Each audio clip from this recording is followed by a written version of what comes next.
Hello again. Internationally renowned HIV and AIDS researcher, Quarraisha Abdool Karim, has made history. She's the first female president of the World Academy of Sciences for the advancement of science in developing countries. She's joining us now virtually to talk about her new role and some of the work that she's going to be doing. She's joining us online virtually from Durban. Prof, hearty congratulations to you on this role. I'm sure it's coming at a time when you'd be ready for it after so many years of hard work that you've done in the field of science. How are you feeling about it? Well, good afternoon, Dan, and good afternoon to the viewers. Thank you very much for your warm congratulations and also this opportunity to share with you some of my feelings and my plans as the president of the World Academy of Science. It's really very exciting. It's a big honor and privilege, of course, but it's also very humbling and somewhat disconcerting in terms of the immense responsibilities that come with this position. It's not just about health or HIV, it's about all sciences, but I'm looking forward to the challenges. Yeah, let's just let our viewers know, who might not know, that the World Academy of Sciences is under UNESCO. It's linked to the United Nations. I mean, what is it all about, the Academy of Sciences? So about 40 years ago, we had a Nobel laureate, Abdus Salam, who was a physicist from Pakistan and had this idea and a vision of using science for sustainable development, way before we had sustainable development goals, and particularly for building the science capacity in low middle-income countries. And so he took the money you get with getting the Nobel Prize and working together with the Italian government and a few other founding members, established TWAS.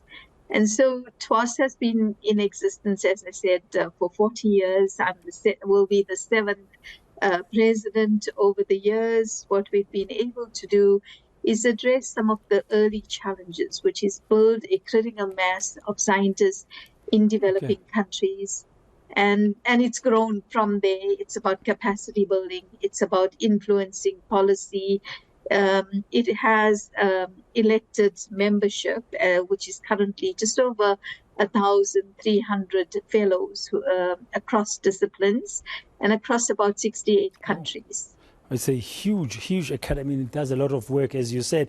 So you've been described, and not that it is not true, you are an accomplished scholar, a scientist and a health policy leader. You've got a deep knowledge of what is needed here. So as you take on this role from a capacity perspective in terms of research, education and policy and otherwise, where is your focus going to be? What are you going to prioritize?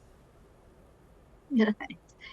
So there are at least three things. The one is that most low middle income countries have a large population of youth.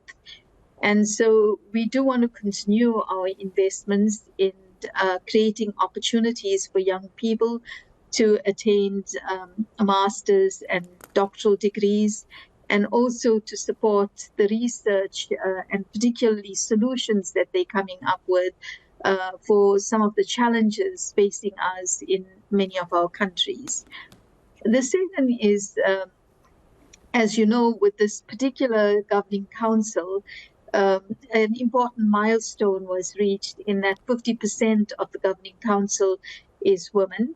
And that comes from strong investments in terms of addressing gender inequities. And I want to continue to strengthen that, particularly focusing on the low-income countries where the representation of women as scientists in STEM, science, technology, engineering, and mathematics is fairly limited. How do we build that? But importantly, I think the two other areas is how do we address the opportunities and the value add that science brings to addressing inequities and inequalities that we have that have widened in the context of COVID-19. And here, I think we have to do a better job at science communication, but we not only for sharing the solutions that scientific endeavors come up with, but ensuring that they reach the people who need to benefit from these solutions, but also to counter some of the disinformation that's out there that undermines the evidence that is being generated. And lastly, it would be to strengthen the policy interface and provide more evidence for the challenges that face us. Now, the scientific excellence in South Africa, I mean, you represent it and your peers as well. We've interviewed several of them here, including Professor Salim Abdool Karim, especially at the height of the pandemic, but many others. How important is it that you carry on to make sure that there is scientific excellence in developing countries? I mean, South Africa is a developing country after all. Yes. So that's absolutely essential and a non-negotiable. Personally, as you know, at Quarraisha, we put a very high value on that. And because we're working in low middle income countries, that's not a reason why we should do mediocre or less than the best science. And this is something we continue to strive through. And as you mentioned, in our HIV response, in our COVID response, I think we really saw the investments in science and technology in South Africa coming to the fore in our ability to pivot some of these investments to rapidly respond to COVID-19. Okay. Final question to you, Prof. Next week, Thursday, is the 1st of December, which is World AIDS Day. You've just mentioned Quarraisha. I mean, you are a founding associate scientific director at Quarraisha. South Africa, progress-wise, I mean, are we doing the right things in terms of tackling HIV/AIDS? And what would your message be in this World AIDS Day of 2022? I think that as South Africa, our response to the HIV epidemics has improved substantially. We've made enormous progress in terms of reducing transmission from infected mothers to infants, in terms of initiating people on ARVs. Our big challenge is prevention. And it's also the gaps that remain in terms of treatment and reducing mother-to-child transmission. And we have to focus on the inequalities. Who are we missing? Who are we not reaching with our health services?